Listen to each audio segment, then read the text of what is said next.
Hello guys, welcome to my new video. This is ടാലിൻ ഹുബ. ഇന്ന് ഞാൻ നിങ്ങളോട് പറയാൻ പോകുന്നത് ടെക്സാസിൽ സംഭവിച്ച ഒരു നിഗൂഢത നിറഞ്ഞ മരണത്തെക്കുറിച്ചാണ്. May 23, 2005 Texas. 37 വയസ്സുള്ള ജോൺ വിൽസൺ ഡ്യൂട്ടി കഴിഞ്ഞ് വളരെ ക്ഷീണിതനായി വീട്ടിൽ വരികയായിരുന്നു. വീട്ടിലെത്തിയ ഉടനെ തന്നെ അദ്ദേഹം തൻ്റെ ലിവിംഗ് റൂമിലെ സോഫയിൽ വിശ്രമിക്കാനായിരുന്നു. ടെക്സാസിലെ വലിയൊരു ഓയിൽ കമ്പനിയിൽ ഇൻസ്പെക്ടറായിട്ടാണ് ജോൺ ജോലി ചെയ്യുന്നത്. അന്നത്തെ ദിവസം മുഴുവൻ തൻ്റെ കാർ എടുത്തുകൊണ്ട് ഒരുപാട് സൈറ്റുകളിൽ പോയി ചെക്കിങ് ചെയ്തിരുന്നു. അതുകൊണ്ട് തന്നെ അന്നത്തെ ദിവസം അദ്ദേഹത്തിന് ഒരു ബ്രേക്ക് പോലും ലഭിച്ചില്ല. അതുകൊണ്ട് തന്നെ വീട്ടിലെത്തിയ ജോൺ വളരെ ക്ഷീണിതനായിരുന്നു. അങ്ങനെ ഉറങ്ങാൻ കിടന്ന ജോൺ പെട്ടെന്നൊരു കാര്യം ചിന്തിക്കുകയാണ്. ഇപ്പം കിടന്നുറങ്ങിയാൽ രാവിലെ എഴുന്നേറ്റ് എന്നത്തെയും പോലെ വീണ്ടും ജോലിക്ക് പോകണം. എന്നാൽ എന്നും ഇങ്ങനെ ചെയ്ത് ജോണിനൊരു മുഷിപ്പ് തോന്നിയിരുന്നു. അങ്ങനെ ജോൺ ഒരു മാറ്റത്തിന് വേണ്ടി തൻ്റെ ഏറ്റവും പ്രിയപ്പെട്ട ഹോബിയായ ഫിഷിങ്ങിന് പോകാൻ ഒരുങ്ങി.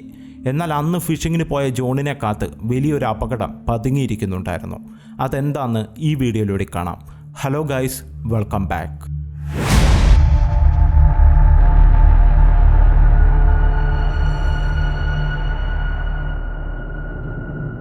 ജോൺ സാധാരണയായി ശുദ്ധജലത്തിൽ മാത്രമേ ഫിഷിംഗ് ചെയ്യാറുള്ളൂ. എന്നാൽ ഇപ്രാവശ്യം ഉപ്പുവെള്ളത്തിൽ ഫിഷിംഗ് ചെയ്യാമെന്ന് തീരുമാനിക്കുകയാണ്. അപ്പോൾ സമയം രാത്രി 7:30 ആയിട്ടുണ്ടായിരുന്നു. അങ്ങനെ ജോൺ ഫിഷിംഗ് റാഡും മറ്റു സാധനങ്ങളും എടുത്ത് തൻ്റെ ട്രക്കിൽ കയറ്റി യാത്ര തുടങ്ങി. അങ്ങനെ യാത്ര തുടങ്ങിയ ജോൺ 1.5 മണിക്കൂറിന് ശേഷം ടെക്സാസിൻ്റെ ബോർഡറിനടുത്തായുള്ള ക്രിസ്റ്റൽ ബീച്ചിലെത്തി. എന്നാൽ അവിടെയുള്ള പാർക്കിംഗ് ഏരിയയിൽ കാർ പാർക്ക് ചെയ്യാതെ ജോൺ ബീച്ചിൽ തന്നെ, അതായത് കടലിനടുത്ത് തന്നെ കാർ പാർക്ക് ചെയ്തു. ഈ ബീച്ച് സാധാരണമായിട്ടുള്ളൊരു ബീച്ചല്ല. ഇവിടുത്തെ മണലുകൾക്ക് ഒരുപാട് കട്ടിയുണ്ട്. സിമന്റ് പോലെ കട്ടിയുള്ള ഈ ബീച്ചിലൂടെ കാറുകൾ വളരെ സാധാരണമായിട്ട് ഓടിച്ചുകൊണ്ട് പോകാം. അതുകൊണ്ട് തന്നെ ജോൺ മാത്രമല്ല, മറ്റുള്ളവരും ഈ ബീച്ചിലൂടെ കാർ ഓടിച്ചുകൊണ്ട് വരുന്നത് വളരെ സാധാരണമായിട്ടുള്ളൊരു കാര്യമാണ്. ജോൺ തൻ്റെ പിക്കപ്പ് ട്രക്ക് എടുത്തുകൊണ്ട് കടലിനടുത്തേക്ക് ഓടിച്ചുകൊണ്ടുപോയി. എന്നാൽ കടലിനടുത്തേക്ക് ചെന്നപ്പോഴാണ് ജോണിന് മനസ്സിലാകുന്നത് ലോ ടൈഡ് ഇപ്പോഴും ശരിയായിട്ടില്ല. ലോ ടൈഡ് എന്ന് വെച്ചാൽ കടൽ ഉൾവാങ്ങുന്നതിനെയാണ് സൂചിപ്പിക്കുന്നത്. അതായത് കടൽ ഇരുന്ന സ്ഥലത്തു നിന്നും പിന്നോട്ട് പോകുന്നത്.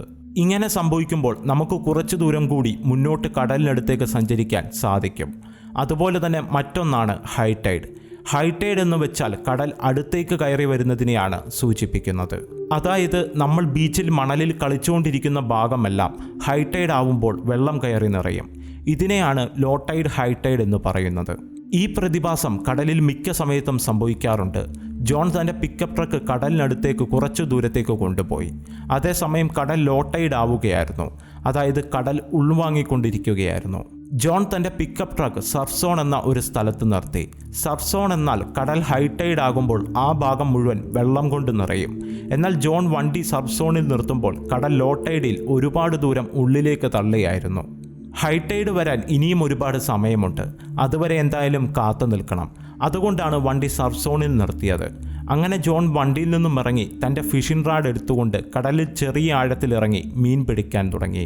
അപ്പോൾ അർദ്ധരാത്രി ആയതുകൊണ്ട് തന്നെ ജോണിൻ്റെ ചുറ്റും എല്ലാം വളരെ ശാന്തമായിരുന്നു. അപ്പോൾ ആ സമയത്ത് ജോൺ മാത്രമേ അവിടെ ഉണ്ടായിരുന്നുള്ളൂ. കുറച്ചു ദൂരെ അകലെ മാറിയാണ് മറ്റൊരു ഫിഷിംഗ് ചെയ്യുന്ന ആൾ ഉണ്ടായിരുന്നത്.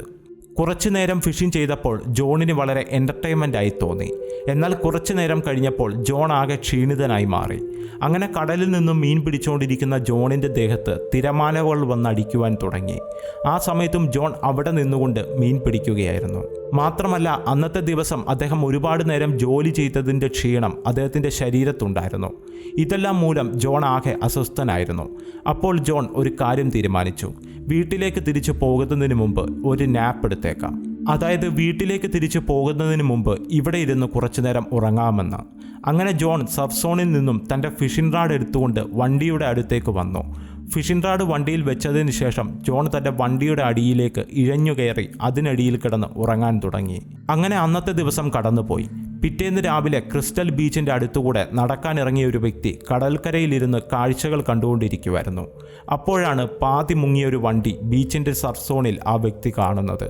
ഉടൻ തന്നെ ആ വ്യക്തി പോലീസിൽ ഈ കാര്യം അറിയിച്ചു. പോലീസ് ഉടൻ തന്നെ സംഭവസ്ഥലത്തെത്തിയതിനു ശേഷം ടോക്ക് ട്രക്കിന് വിവരം അറിയിച്ചു. എന്നാൽ ടോക്ക് ട്രക്ക് ഡ്രൈവർ അവിടെ എത്തിയപ്പോൾ കടൽ ഹൈറ്റോഡിലായിരുന്നു. അതുകൊണ്ട് തന്നെ ആ ഡ്രൈവർ കടൽ ലോ ടൈഡ് ആവുന്നിടം വരെ വെയിറ്റ് ചെയ്തു. എന്നാൽ മാത്രമേ വണ്ടിയുടെ പുറകിൽ ചെയിൻ കൊളുത്തി കരയിലേക്ക് എടുക്കാൻ സാധിക്കുകയുള്ളൂ. കുറച്ചു കഴിഞ്ഞ് കടൽ ലോ ടൈഡിലായപ്പോൾ വണ്ടിയിലേക്ക് ചെയിൻ കൊളുത്താൻ വേണ്ടി ഡ്രൈവർ വണ്ടിയുടെ അടുത്തേക്ക് ചെന്നു. അപ്പോഴാണ് ഡ്രൈവർ വണ്ടിയുടെ അടിയിൽ ജീവനില്ലാത്ത ഒരു ശരീരം കാണുന്നത്. ആ ശരീരം വേറെ ആരുടെയുമായിരുന്നില്ല, ജോൺ വിൽസന്റെ ആയിരുന്നു. എന്നാൽ ജോൺ വിൽസന് അന്ന് രാത്രി എന്താണ് സംഭവിച്ചതെന്ന് ആർക്കും അറിയില്ലായിരുന്നു. ഉടൻ തന്നെ പോലീസ് സംഭവസ്ഥലത്തെത്തി കാര്യങ്ങൾ അന്വേഷിക്കാൻ തുടങ്ങി. എന്നാൽ അവർക്കും എന്താണ് സംഭവിച്ചതെന്ന് മനസ്സിലാക്കാൻ സാധിച്ചില്ല. ഇങ്ങനെയൊക്കെ ആണെങ്കിലും പോലീസ് ഒരു നിഗമനത്തിലെത്തി കേസ് ഫയൽ തയ്യാറാക്കി. അതിൽ പറയുന്നത് ഇങ്ങനെയാണ്: ചെറുതായി ഉറങ്ങാമെന്ന് കരുതി ട്രക്കിനടിയിൽ പോയ ജോൺ വളരെ ആഴത്തിൽ ഉറങ്ങിപ്പോയി.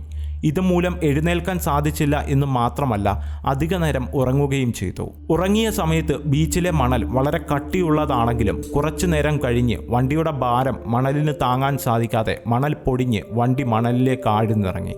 അതുകൊണ്ട് തന്നെ വണ്ടിയുടെ അടിയിൽ കിടന്ന ജോൺ കുറച്ചു നേരം കഴിഞ്ഞപ്പോൾ തൻ്റെ വണ്ടിക്കടിയിൽ നിന്നും പുറത്തു വരാൻ സാധിക്കാതെ ട്രാപ്പായി.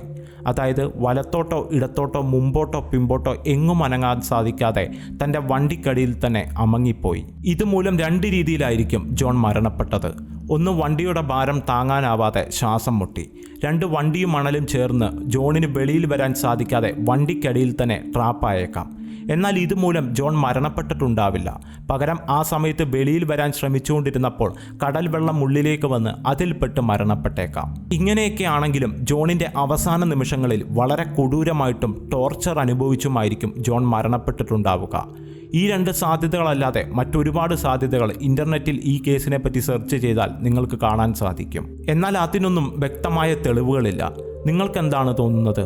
വാസ്തവത്തിൽ ജോണിന് എന്ത് സംഭവിച്ചിട്ടുണ്ടാവും? തീർച്ചയായും നിങ്ങളുടെ അഭിപ്രായങ്ങൾ കമൻറ്റ് ചെയ്യുക. വീഡിയോ ഇഷ്ടമായാൽ ലൈക്ക് ചെയ്യുക. ചാനൽ ഇഷ്ടമായാൽ സബ്സ്ക്രൈബ് ചെയ്യുക.